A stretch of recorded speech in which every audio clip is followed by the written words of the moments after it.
I'd like to begin by acknowledging that this video is being produced on the traditional land of the Siksika-Sitapi, or in English, the Blackfoot Confederacy, which includes the Siksika, Piikani, the Kainai, the Tsuut'ina, Chiniki, Bearspaw, Goodstoney, and the Otipemisiwak Métis governments Districts 5 and 6, and all people who make their homes on Treaty 7 land here in southern Alberta. Hello everyone and welcome back. My name is David, and today we are going to discuss 3 different theories. First off, we're going to talk about Maslow's hierarchy of needs, then we are going to talk about expectancy theory, and then attribution theory, and then in the very last chapter, we are going to take a look at the movie called Hidden Figures, a 2016 American biographical drama loosely based on the 2016 nonfiction book of the same name about 3 female African-American mathematicians who worked at NASA during the space race. Let's get into it. Chapter 1. Maslow's Hierarchy of Needs. It is as if Sigmund Freud supplied us with the sick half of psychology,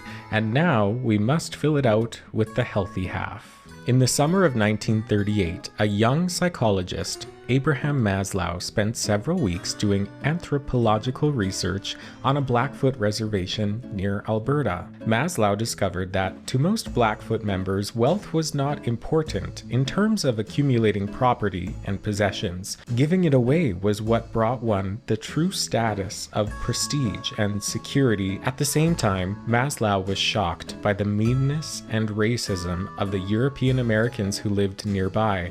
As he wrote, "The more I got to know the whites in the village, who were the worst bunch of creeps and bastards I've ever run across in my life, the more it got paradoxical." To Maslow, this was a new biologically rooted but humanistic approach to personality transcending the narrowness of cultural relativism. How history is rewritten. Many people believe that the concept of democracy comes from ancient Greece, but aside from the fact that the Greeks had a very special idea of democracy, including slavery and the oppression of women, there's a much stronger case for the view that Western democracy comes from indigenous groups.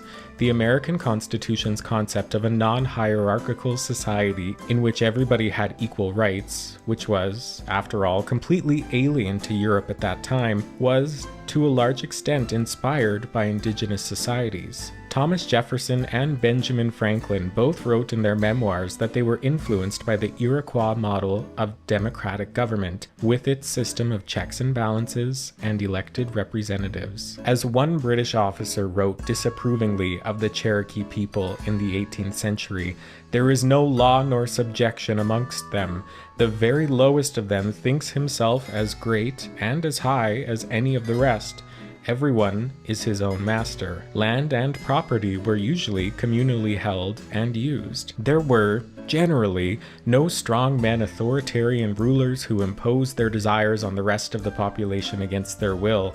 Instead, there was an even distribution of power, with all individuals participating in decision-making. In the words of Dr. Leroy Littlebear, every society, in one way or another, lays claim to a territory.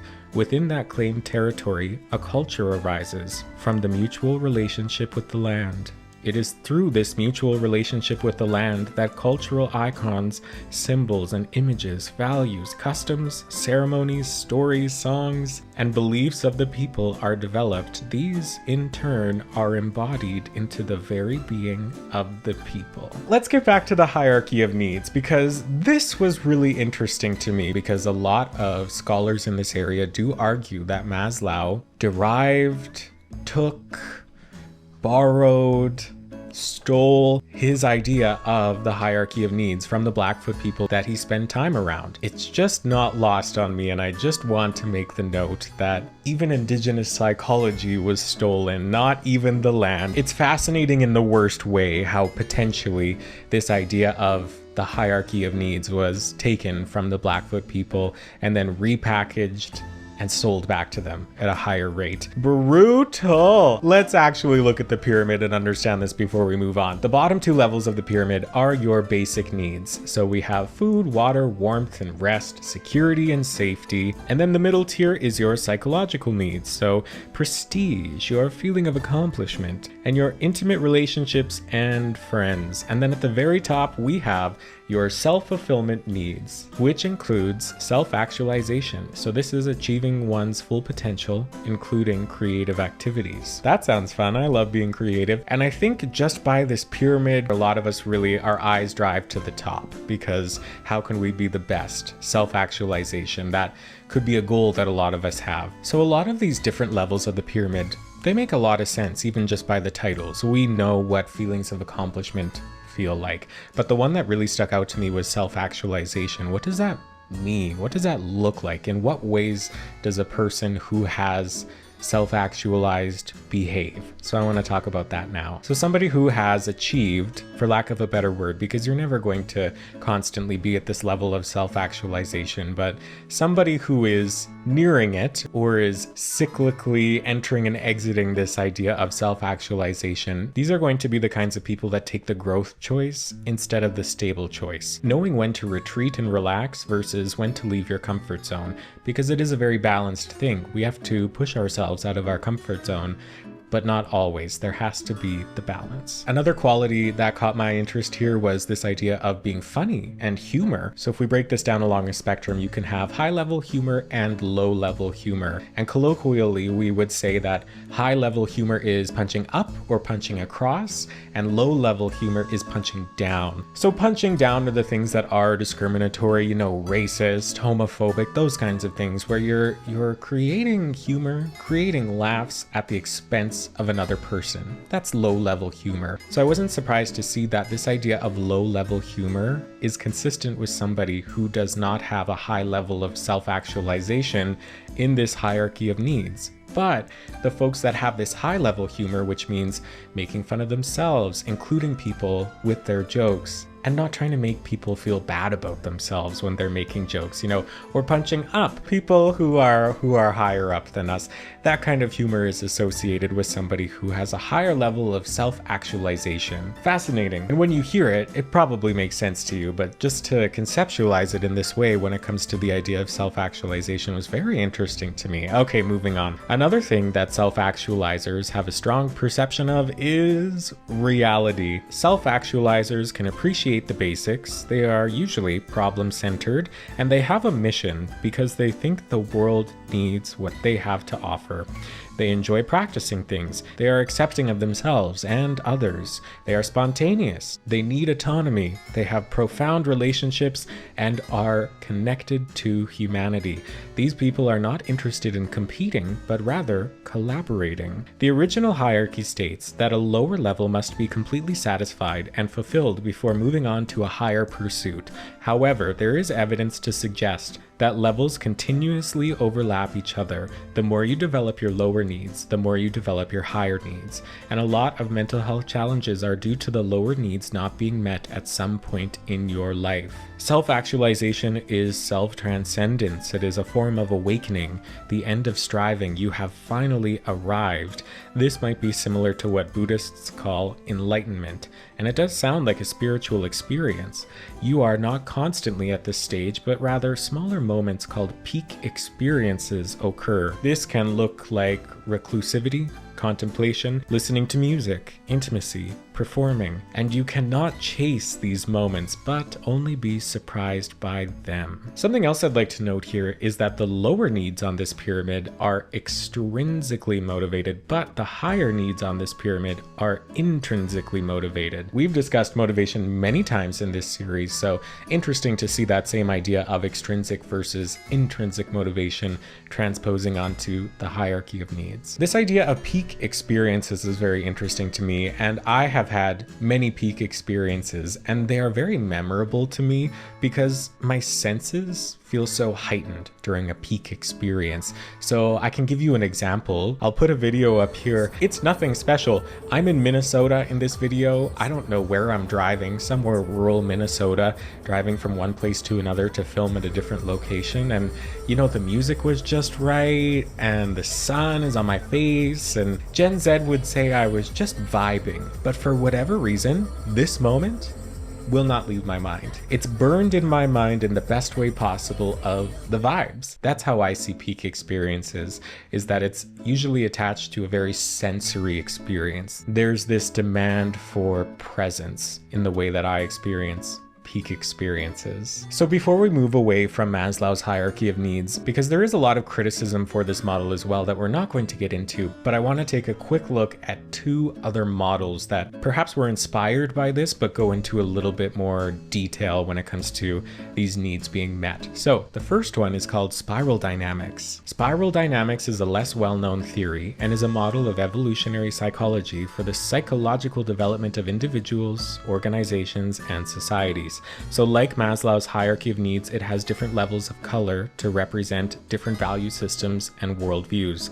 Most individuals, organizations, and societies have a mix of these colors. I do love a fun graphic. I think that's why my eyes went to this. Look how interesting this looks with all of the overlap in there. So in the turquoise, we have the global view. In the yellow, we have the flex view. In the green, we have the human bond. Orange is strive and drive. Blue is truth and force. Red is power and gods. Purple is kin and spirits. And beige is survival and sense. So you can really see where there's a lot of similarities between these two models, but I like the spiral dynamics one because it includes other people. When I look at Maslow's hierarchy of needs, I don't necessarily see the inclusion of other people when you're having this conversation. And that's interesting too, because the Blackfoot people and Indigenous groups in general, there is a really strong sense of community, you know, oral storytelling, all of these things where it involves being around people, learning from people, talking to people. Community is such a strong aspect, not only in the Indigenous culture, but even in the science that's reflected as well. Humans are social creatures. We need to talk. We need to talk. I like this idea of having your needs met more from a community-based perspective rather than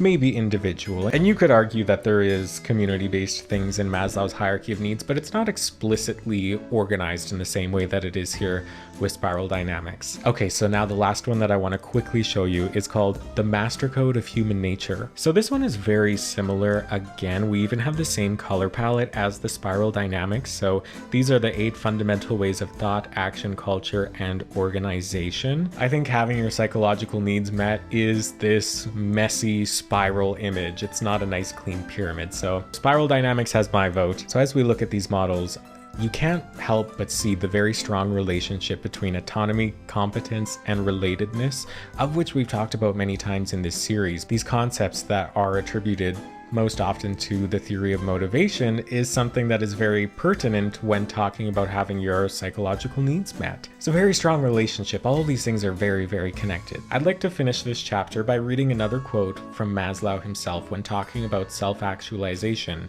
He writes, "It's not a state of being, but a process. It's a direction, not a destination. This process won't always bring feelings of happiness, contentment, and bliss. It may even sometimes cause pain and heartache. It's not for the faint-hearted. It requires continually stretching outside your comfort zone. It takes a lot of courage to be the best version of yourself." Chapter 2. Vroom's Expectancy Theory of Motivation. You know that feeling when you're working hard and you can almost taste that reward waiting for you? That's the heart of Expectancy Theory, a framework for understanding how we stay motivated, whether you're chasing a promotion, trying to ace your studies, or just aiming to crush your personal goals. Expectancy Theory helps explain what keeps you going or not. This was first introduced by psychologist Victor Vroom in the 1960s. Expectancy theory breaks motivation into 3 key pieces: valence, expectancy, and instrumentality. So let's break it down by talking about valence. This is all about how much you want something. Think of it like a craving. Maybe it's for that dream job or even just a slice of chocolate cake. Valence measures how satisfying you expect the reward to be. And yes, it is all about perceived satisfaction, not the actual outcome.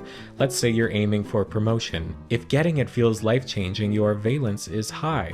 If it's just, motivation might fizzle. The next one is expectancy. This is your belief that if you work hard, your performance will improve. It's tied to your confidence, your skills, and the resources you have. If you think your efforts will pay off, your motivation will increase.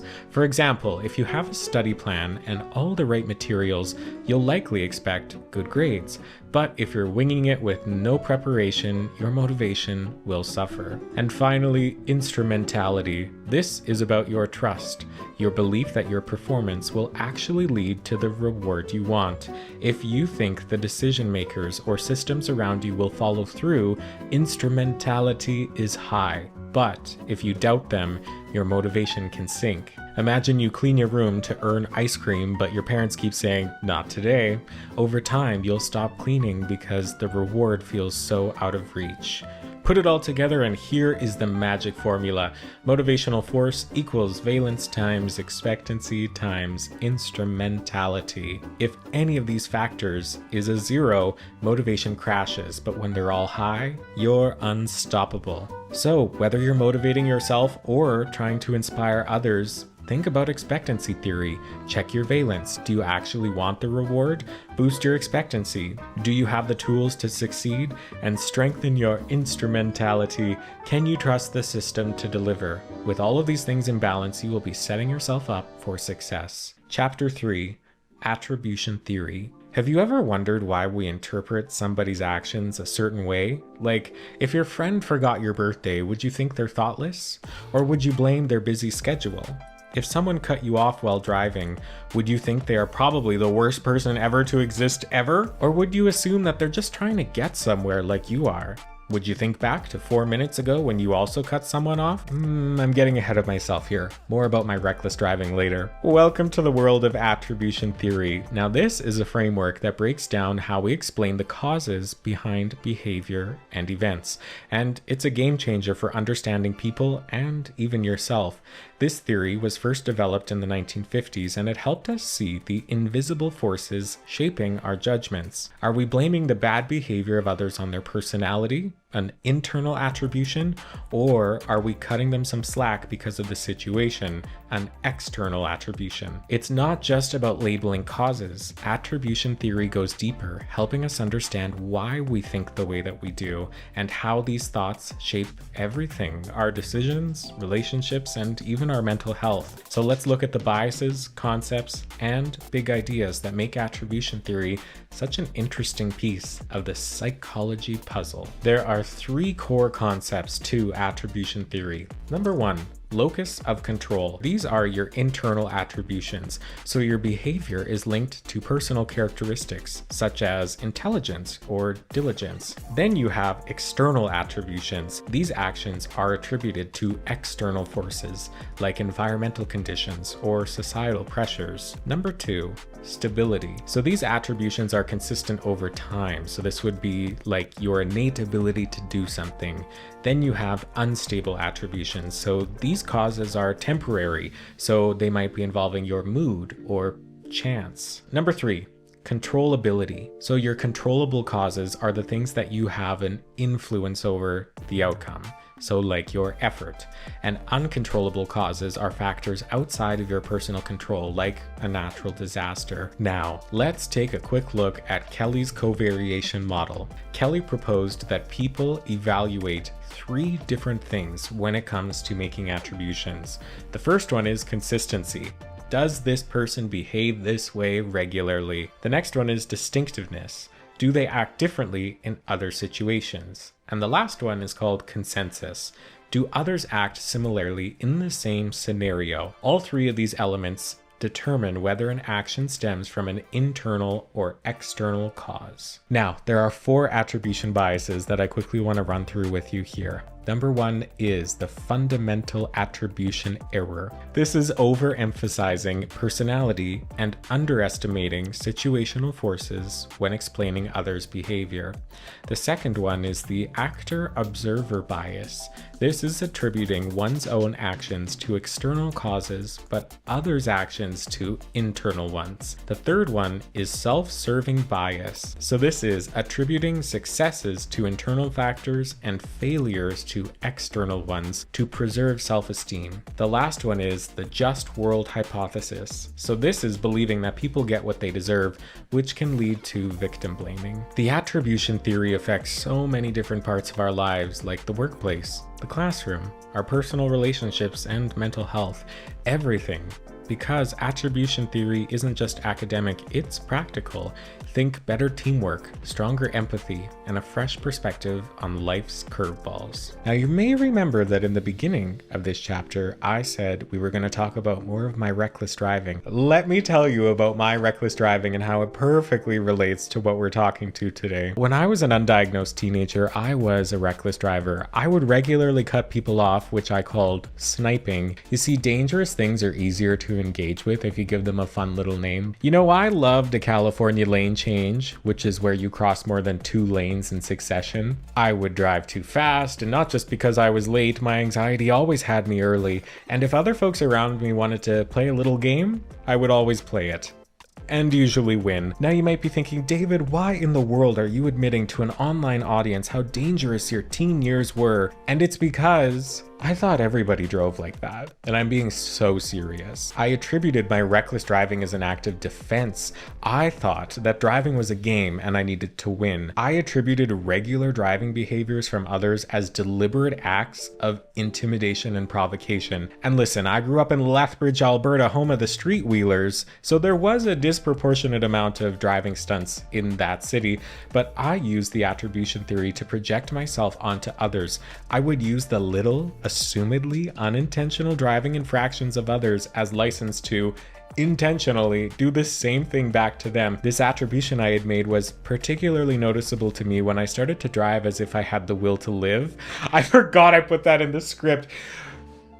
You know, it's deep, but it's real. Back down, because once I recognized how negative that loop of thought was in my head while I was driving, I began to see with more nuance, understanding, and ultimately disinterest. It was over the span of a year where I had to slow myself down, both physically and mentally, while driving to unlearn those deep-rooted attributions that I had made. And we see this throughout society in various different ways. We often think that other folks act with the same intentions that we have, because it is hard to consider something for somebody else if you can't consider it for yourself.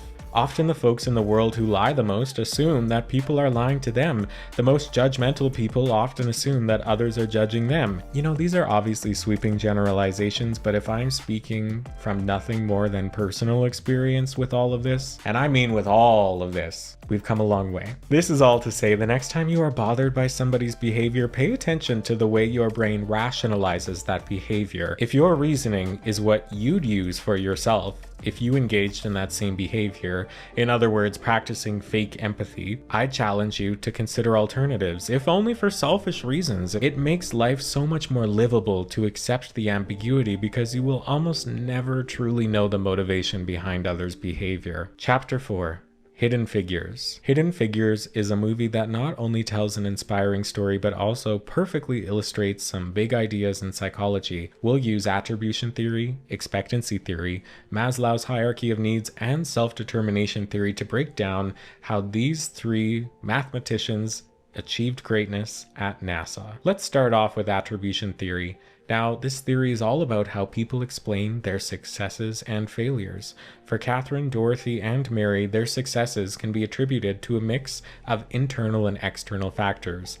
Internally, they had intelligence, resilience, and a relentless work ethic. But there were also external factors. They benefited from allies. The environment at NASA, though flawed, still provided opportunities for them to demonstrate their skills. Some colleagues, especially at first, attributed the women's success to external factors, maybe luck or favorable circumstances.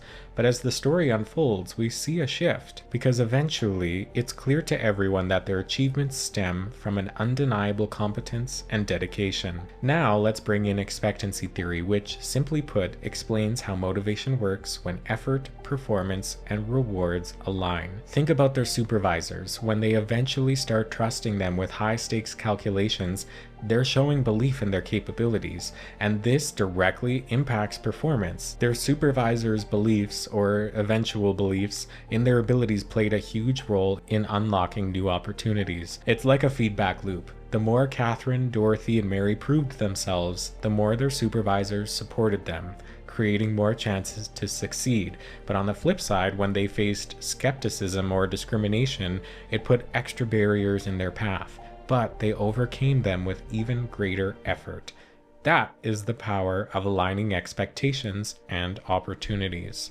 Now, on to Maslow's hierarchy of needs. This theory shows how people move from basic needs like safety to higher ones like self-actualization. Catherine, Dorothy, and Mary worked in a segregated, hostile environment, which meant their psychological and safety needs weren't always met. Addressing these needs isn't just about survival, it was about persistence. They fought for the basics because those were the stepping stones for something greater. As they pushed through these barriers, they moved towards self-actualization. Catherine calculating trajectory, Dorothy becoming a pioneer in computer programming, Mary breaking barriers to become an engineer. These are textbook examples of self-actualization, using their unique talents to contribute to something much bigger than themselves. And finally, I also want to talk about self-determination theory, which focuses on autonomy, competence, and relatedness. These women exemplify autonomy. They took control of their paths despite societal and systemic constraints. Competence shines through their mastery of skills. Their achievements didn't just prove their worth, they also redefined what was possible. And then there's relatedness, their bond with each other, the way they supported one another in a world where they were often underestimated. That mutual encouragement wasn't just heartwarming, it's a key factor in their resilience and success. So, what can we learn from all of this? Hidden Figures exemplifies to us that success is never just about talent. It's also about how people perceive you, the systems you navigate, and the relationships you build. It's about resilience, determination, and creating opportunities where none exist. Catherine, Dorothy, and Mary didn't just contribute to NASA, they redefined what success looks like, and that is worth celebrating. Thank you for getting to the end of this video, and if you'd like to watch more of my videos on activism and education, you can click on the playlist that will roll on the end screen. Thanks again for joining me, and I'll see you in the next one. Goodbye!